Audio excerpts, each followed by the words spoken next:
السلام علیکم ورحمۃ اللہ وبرکاتہ۔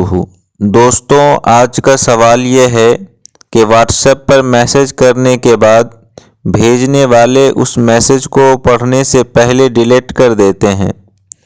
ایک ایپ کے ذریعے اس میسج کو پڑھا جا سکتا ہے۔ کیا اس ڈیلیٹ کیے ہوئے میسج کو شرعاً پڑھنا درست اور جائز ہے؟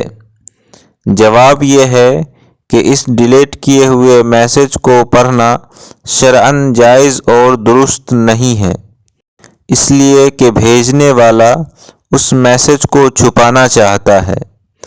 حدیث شریف میں آیا ہے کہ جو شخص دوسروں کی باتیں چھپ کر سنتا ہے تو قیامت کے دن اس کے کان میں پگھلا ہوا سیسا ڈالا جائے گا۔